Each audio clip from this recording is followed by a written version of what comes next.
Hello guys, today I'm gonna be a good citizen and I'm gonna walk to lunch hour instead of using cars. Let's see if there's anybody using these cars. What? What are you guys doing? Oh my god. What are you guys doing? I can't hear you, bro. I can't hear you. Stop! Stop! Too bad, kid. You just trash, man.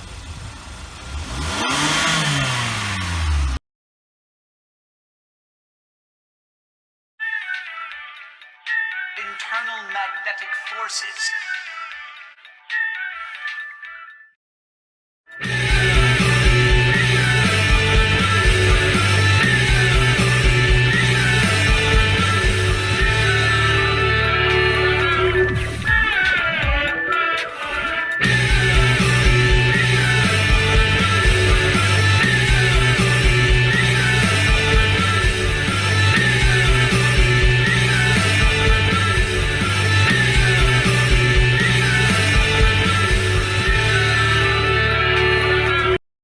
Hey guys, today we're here on Earth's Exitium podcast, and today we'll be talking about things we learned in our Environmental Science 20 course with the best teacher ever, Mr. Foreman. So here I'm Tahir, and then here's Sabir, we have Azan, and we have Abdulkarim and Zaid as well. So guys, let's imagine we're in the late 1700s, early 1800s. At the moment, there's an event happening in the world that has very much changed the dynamics of how humans live their lives. And at a time period where the world and universe take a complete turn for the worse and the better. Can anyone guess what I'm talking about? Oh, I know. Are you talking about when Napoleon marched to Australia? That's a good, what? Yeah, into Australia. Okay, yeah, that's a good guess, Sabir, as that event did take place in this time period, but not quite. Abdulkarim, do you want to take a guess? Is it the Industrial Revolution? Yes, excellent answer. The Industrial Revolution took place from 1760 to 1840, and it was a period when the world started to transition to new manufacturing processes, especially in Europe and North America.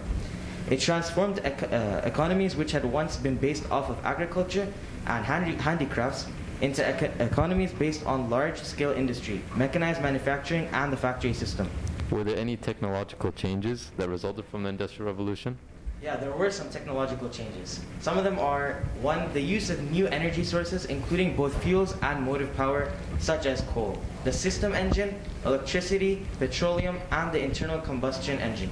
Number two, the invention of new machines, such as the spinning jenny and the power loom that permitted increased production with a smaller expenditure of human energy. So people didn't have to work as harder and do labor. Number three, a new organization of work known as a factory system, which entailed increased division of labor and specialization of functions. So now people could work in different jobs, and there were different specialties, and you could divide the jobs evenly, so it was more productive as well. Number four, there was also important developments in transportation and communication, including the steam locomotive, steamship, automobile, airplane, telegraph, and radio. These technological changes made possible a tremendously increased use of natural resources and the mass production of manufactured goods. Where did all the new energy sources such as coal even come from? That's a great question, Abdulkarim. What happened was people found an extra source of energy with an incredible capacity for work. That source was fossil fuels, such as coal, oil, natural gas, though coal led the way. They formed an underground from the remains of plants and animals from much earlier geological times. When these fuels were burned, they released energy originally from the sun that had been stored for hundreds of millions of years. Coal was formed when huge trees from the Carboniferous period, which is 345 to 280 million years ago, fell and were covered with water, so that oxygen and bacteria could not decay them. Instead, the pressure of the weight of materials above them compressed into dark carbonic ignitable rock, which is, as we know, coal. The Industrial Revolution in Britain led to widespread pollution in the form of factory smoke and raised the issue of social relief. So why did they decide to use these fossil fuels, such as coal, for energy, even though they cause pollution? People started using these fossil fuels because there was a cheap way. It was a cheap way of developing very quickly. They saw that it was more productive. People had to work less harder, and so people took advantage and were selfish as well. Oh yeah, isn't there some concept thing called the tragedy of the commons? Yes, tragedy of the commons is when something belongs to everyone, which is also known as commons. We don't care about society and only act out of self-interest. But when we personally own something, we take extra good care of it. For example, our commons right now are mostly the atmosphere and the ocean. Like we're sitting here talking about caring about the environment. Can a single one of us say that we truly care about the atmosphere and the ocean and we take the proper procedures to care for them? No. No. No. Tahir, you missed one other major change that happened during the Industrial Revolution. Wait, for real? I thought I covered everything. What could I have possibly missed? You missed the significant increase in the human population. The Industrial Revolution also had a profound impact on the human population, which more than doubled during the period due to increased food production, advances in medicine, better sanitation, and an increased birth rate. Since the Industrial Revolution, the human population has drastically increased at exponentially high rates. Each human being has a legitimate claim on sufficient and fair amounts of Earth's resources.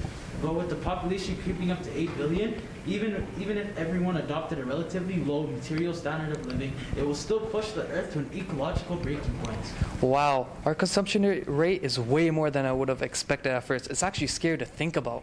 Unfortunately, the average person on Earth consumes at a rate of 50% above a sustainable level. Incredibly, the average person in the United States uses almost 5 times more than the sustainable yield of the planet, which we use the term overpopulation when we specifically mean a situation in which the Earth cannot regenerate the resources used by world population each year.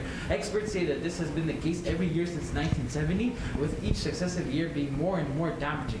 That sounds terrifying, especially when we're destroying our own home like Earth. It is only logical that an increase in the world's population will cause additional strains on resources.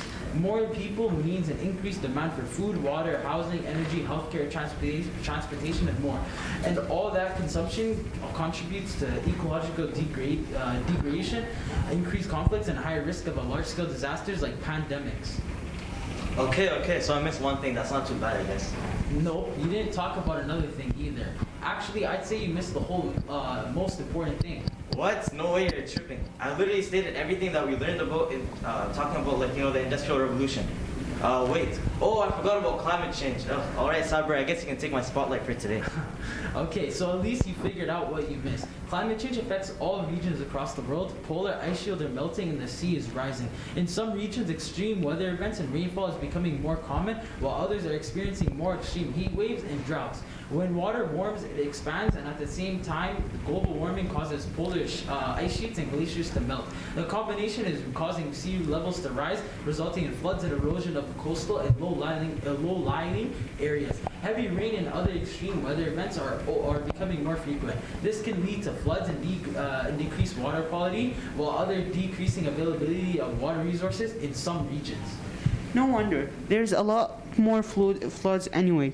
It's because the glaciers are melting, which is causing the water levels to slowly rise. Yeah, that's a big problem, Takeem. Since many poor developing countries are among the most affected, people living there often heavily depend on their natural environment, and they have the least amount of resources to cope with. There also has been an increase in heat-related deaths in some regions and cold-related deaths in other regions. Climate change is also happening so fast that animals and plants don't have time to cope with it. Many terrestrial freshwater and marine species have already moved to new locations. Some plants and animals will be at an increased risk of extinction if global temperatures continue to rise rapidly. Tahir, I think Sabir really did take the spotlight here, as not only has he explained it perfectly, such as the consequences that climate change is causing, but I'm sure that all of you are wondering, what are some of those causes for climate change, or what some of the causes are for climate change in the first place? Does anyone want to guess? Yeah, I guess Sabir's doing all right today, but I definitely know the answer to the next question. One of the main sources of the climate change is CO2, aka carbon dioxide. Please tell me I'm right. Yes, Tahir, you're finally right this time. Carbon dioxide has been the main contributor to climate change and will continue to be unless we try to resolve this issue as soon as possible, as if human population will continue to grow at this rate, and the amount of CO2 released into the atmosphere will also increase, which is very bad. As humans drive cars and use electricity, we release carbon in the form of carbon dioxide into the air. Because CO2 helps to trap heat near the surface of the Earth, it's known as a greenhouse gas and contributes to climate change. The levels of CO2 are actually going crazy nowadays over these past couple of decades. Also, as the levels of CO2 goes up, the atmospheric temperature also goes up, since there's a positive correlation between the two. Why is there a positive correlation between atmospheric temperatures and how CO2 affects the temperatures? So basically, the sun's light rays emits the sun emits rays which reach the Earth's atmosphere, where it then breaks some of it down until only a fraction of it reaches to the Earth's surface. It then warms up the Earth, but also some of the rays gets released back into space. Carbon dioxide, on the other hand, stays up into the atmosphere and creates the greenhouse gas effect, where instead some of the rays leaving Earth, they actually get trapped there. So then the Earth starts to like heat up. They actually say so they start to heat up, which then creates a positive correlation between the two. So the average global temperature on Earth has increased a little over 1 degree Celsius, although that may not seem like a lot, but in reality, for example, a 5-degree drop was enough to bury like a large part of North America under like a towering mass of ice 20,000 years ago. Okay, I understand, Adhan. But how do we know that humans are the problem? I think there's no proof. I think it was the alliance and people are just strongly blaming us. Abdulkarim, trust me, it's not aliens, and humans are at fault. And I'll tell you how. So since most fossil fuels are plants that perform photosynthesis, the plants have a preference for carbon-12 and not carbon-13. So before we had higher levels of carbon-13, as the plants did not touch it. Since these fossil fuels are rich in carbon-12, as we dig and like burn them, the carbon-12 gets released, and as a result, the ratio of carbon-12 to carbon-13 increases, while carbon-13 goes down drastically, indicating another way to tell us that carbon dioxide is leading to a higher atmospheric temperature. So you said that the plants prefer C12 over C13, but how are C12 and C13 like different chemically? That's actually like a very good question. So basically, Tahir, carbon-12 has exactly 6 protons and 6 neutrons, while carbon-13 is heavier as it has 6 protons and 7 neutrons. Oh, that makes sense, yeah. Yep. So basically, I was saying before about humans are at fault. So we're releasing carbon dioxide at a faster rate than the trees and plants can consume. As the carbon dioxide levels go up, causing the temperatures to go up, this also causes a hot, dry environment across the globe, which is in turn causes more wildfires and the trees and plants to burn, which then also releases more carbon-12 into the atmosphere, which causes the atmospheric temperatures to go up as a result, which is then also like another positive feedback loop, which is bad. There are so many problems that humans are causing. Are there any humans that have actually helped? There are many people who have contributed to countering climate change, but two notable ones that I want to mention are Rachel Carson and Claire Patterson. Rachel Carson died of cancer, unfortunately, and she wrote a book in 1962 called Silent Spring. She also noticed the springs got quieter and the amount of birds decreased, leading to the bending of DDT, which is dichlorodiphenyl trichloroethane. Speaking of that, Dutch elm disease occurred in World War II, and DDT was released into the environment in order to suppress Dutch elm disease, and as a result, it had killed the environment and countless people too. It is caused by a member of the sac fungi, which kills elm trees. She discovered that it threatened fish, birds, etc. It is used in World War II to prevent insects from crops. So Claire Patterson, on the other hand, found out Earth's age, which is lead, and found out lead is bad to your health. So in the 1950s, it was more polluted. No regulations because of the lead painting, toys, severe lead poisoning, and brain damage. So there were no safe amounts of lead at all. The amount of lead is not normal, as he compared samples of lead 3,000 years ago and from now. They brought policies, ethics, law, etc. His support was the deep ocean that lead was not in the past, as it takes 1,000 years for the water to mix and go from shallow to deep. So it takes ocean current cycles to get from shallow to deep. There is no lead in deep ocean, which meant that it was recent. So scientists calculated the relative abundance of elements that formed as radioactive uranium decayed over billions of years. Wow, that was some interesting stuff. Now, before we continue this finger-licking content, let's go into our ad sponsored by TZB's 523 HD. Look, I'm pouring some nitrogen fertilizer. As you see here, there's none. Well, this has all of the nitrogen fertilizer, so I'm gonna apply it everywhere. Nobody wants nitrogen fertilizer. Stop it now! Now that we're back from our ad break, let's talk about air pollutants. So we have a couple air pollutants. We've got VOCs, volatile organic compounds, lead, which Abdulkarim already talked about a little bit with Claire Patterson, sulfur dioxide, carbon monoxide, particulate matter, and nitrogen oxide. So with VOCs, volatile organic compounds, they come from multiple sources, but mainly they come from paint strippers, and wood preservatives. And some side effects that can come from VOCs are like eye and nose problems, and throat irritation and headaches, which I don't think anybody wants to have. So yeah, let's try to avoid those. And also we have like lead, like Abdulkarim talked about. There's paint. Lead comes actually from paint, dust, soil. In paint, actually, they stopped making lead paint, so that's a good thing. But yeah, it comes in dust, soil, water, and children's toys, which with children's toys, they stopped that as well. But what you can get from lead is anemia, weakness, and kidney brain damage. Very high lead exposure can lead to death even, and lead can cause nervous damage to a developing baby.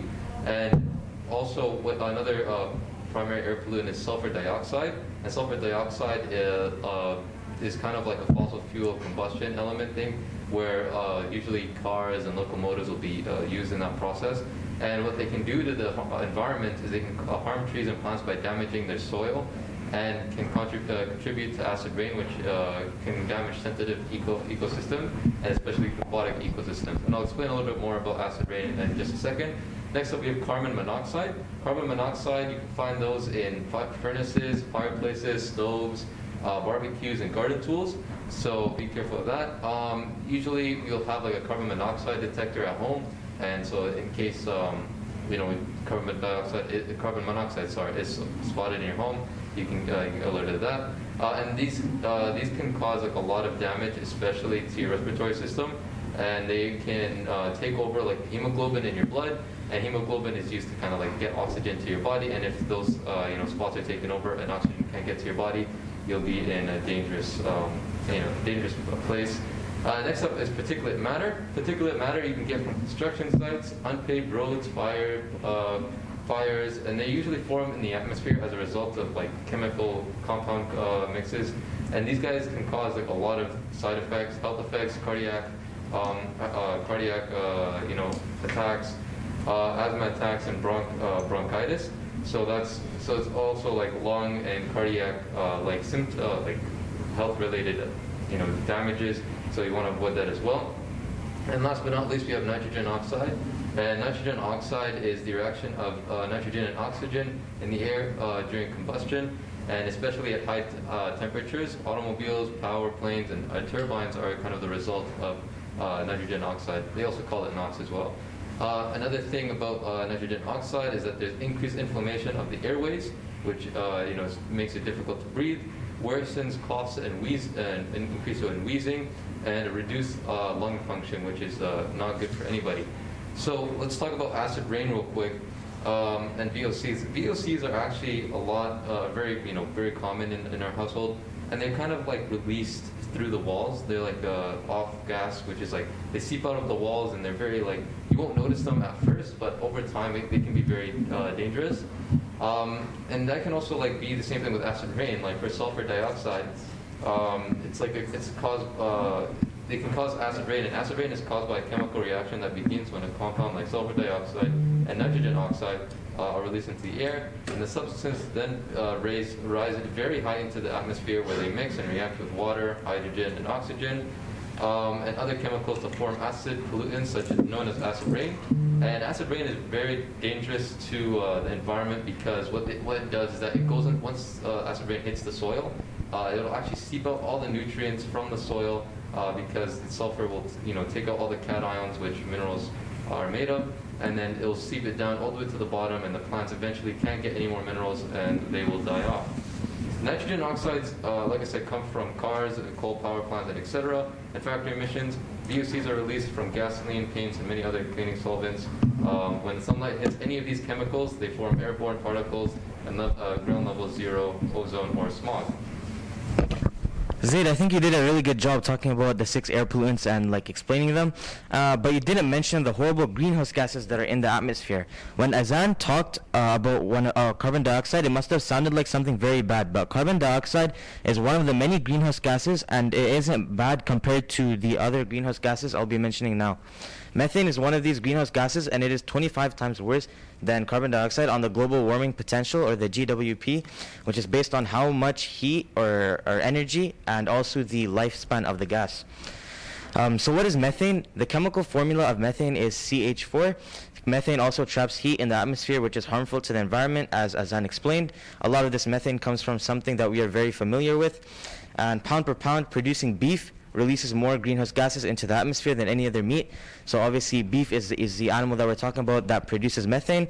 And how does it produce this methane? Methane comes from their mouths when they burp.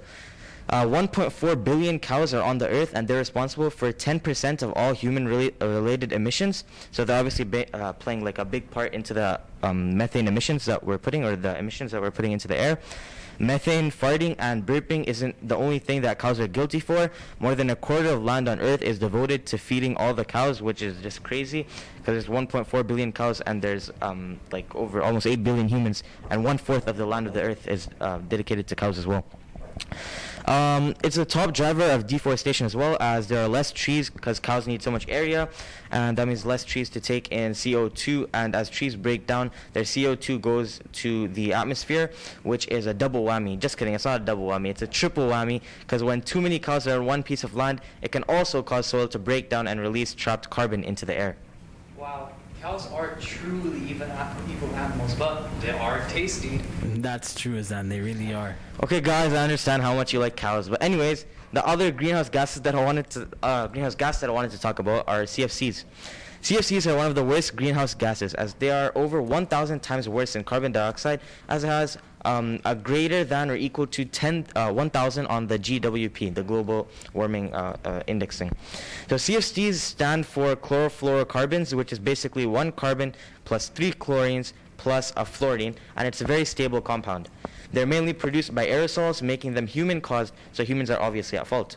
Chlorofluorocarbons, also CFCs, destroy the Earth's protective ozone layer, which shields the Earth from harmful ultraviolet rays generated from the sun. CFCs also warm the lower atmosphere of the Earth, changing global climate. If only we realized how much damage we're doing, we could actually maybe prevent this. So yeah, the only thing we can do right now is to make a change as soon as possible. So as this will continue to get worse over the next couple of years, unless we do something about it. So the Earth absorbs most of the heat radiation from the sun, and the atmosphere traps it due to those greenhouse gases. So some of you may be thinking, don't volcanoes release a lot of carbon dioxide? So what if they're the ones that are building up the pollutants in the atmosphere? Well, studies have actually shown that volcanoes only make up less than 2% of all CO2 in the atmosphere, since the carbon isotopes to release from them is heavier, since it's released from an abundance of carbon-13. And from what I had talked about earlier, we know that most of the carbon dioxide in the air is actually carbon-12, which proves my point, that humans are the ones releasing the greenhouse gases. Another piece of evidence, if you still don't believe me, is that of why humans are at fault, that Earth is actually warming up more at night and in the winter, which is not what you would expect from the sun, as it would actually be the opposite then. Oh, you're right. Okay, now it's starting to make more sense to me. Wait, but also, how do we even measure the amount of CO2 and the other greenhouse gases that are in the atmosphere in first place? So there are actually different methods of finding out how CO2 and other greenhouse gases are in the atmosphere. So there are oxygen isotopes, nitrogen isotopes, measuring the air bubbles that are trapped underneath the ice, and tree rings are some of the ways to do so. Some of them we have discussed earlier about already, and it's crucial to know these kinds of information, so it lets us know about Earth's state. So varves are another way to measure, as they have relatively the same concept as tree rings, since it creates these layers of ice, a layer representing about like a year's worth relatively. And the thickness of these varves tell us about the sediment of the lake, as the warmer years cause more sediment to form into the lake. And we can use this to date back millions of years ago, which is cool. Another fact that I also discovered recently was intriguing to me, and might be for you guys, was that about corals and their annual growth rings. That one annual growth ring corresponds to about like a year as well. They can analyze the chemical composition, such as the pH levels, which in this case would be the carbonic acid and the amount of carbon dioxide in the water. Wait, did you just say that you can measure CO2 in tree rings? How does that even work? They're just rings. Here, let me explain to you. So, basically photosynthesis uses energy to turn CO2 into energy and releases carbon back into the air. So trees act as a carbon vault as they keep some of that carbon. But once it dies, then it releases all of it into the air. Trees need to survive for the long run and need to act quickly. We need to restore the depleted ecosystems. In 2019, they found out that Earth could support nearly an additional 1.2 billion hectares, which is around 1 trillion trees, which could capture anywhere between 100 to 1 to 200 billion times of carbon, accounting for a sixth of the population. Ecosystems are complex, and right thing to do may just to leave them out. So a third of the CO2 emissions are caused by deforestation. More carbon locked up in trees than in fossil fuels. We could keep the trees we already have, protect them, and synthesis biology. Sheesh. Trees are really interesting since they're helping us with the CO2 problems we were having. We shouldn't cut down trees, and instead we should plant more. Now, time for another ad break. As you can see here, me and my company have painted this building with this paint right here. But a secret that the students don't know is that this paint has lead in it. And there's a 90% chance that they can get lead poisoning. Shh, don't tell them. Whoa, we just heard what you said. What's wrong with you, man? No. Give me that bucket. We're suing you. Yeah, you're done. No, please. I'm sorry. Hey guys, now we're back from the ad. Soil is composed of many things such as sand, slate, and clay. These particles contribute to the type of soil and the precocity of it. If the soil is composed of big particles, it will allow more water to drain in due to the gap size compared to smaller gaps which allow less water to drain in. Clay is an example of small particles, and sand is an example of big particles. There's also three phases for soil: solid, liquid, and gas, and it's composed of 45% minerals, 25% water, and 5% organic. There's a couple ways we can classify soil: particle sizes, or we can divide the Earth's spheres, which contain lithosphere, biosphere, atmosphere, and hydrosphere. Another way is soil chemistry, like nitrogen, nutrition. So carbohydrates, lipids, proteins, and nucleic acid, all of these things are in soil and they move around the ground. Also, another part is the cation exchange capacity, which is referring to the soil's abilities to exchange cations with the roots and plants. Soil is slightly negatively charged. For example, if I take up the same amount of area in the sand but with little clay particles, they take up the same amount of area and negative charges are hidden inside, but it only really matters when they're on the surface. The last part I wanted to talk about was acid rain. They damage plants and vegetation. The SO4s cause the minerals to be kicked off because they come back together and over and over, but in the soil they might not come back together. For example, protons might find negative charges. Well, Sabir, that was a good explanation, but what about in the water? Well, in the water, it's a different story. Nitrogen fertilizer flows from a large body of water or a lake, or a river from like agricultural lands, farms, and whatever. And once they do hit the water, it goes to the surface algae, because nitrogen is a very rare element in many of the places, for like farmland and whatnot, and even in the water as well. So when that nitrogen does hit the surface algae have like a huge boom in repopulation, because their carrying capacity has now increased. Which then, because the algae has like a really short lifespan, the algae will shortly die off, and then they will fall to the bottom of the lake, where some kind of bacteria will chew on them. And because the bacteria have now gotten a lot of food, their carrying capacity has increased, Sabir. So then they are going to also have a huge boom in population. But what about this bacteria, and why is it harmful? Well, the bacteria is actually releasing carbon dioxide and taking in oxygen. And as we know, plants, even at the bottom of the lake, also do the same. They'll release oxygen and take in carbon dioxide.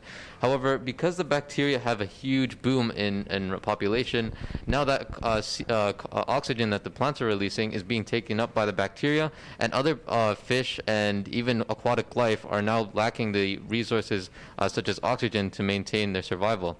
And this nitrogen fertilizer is kind of the overall cause of that. But what about, like, why is this bad? Well, because biodiversity.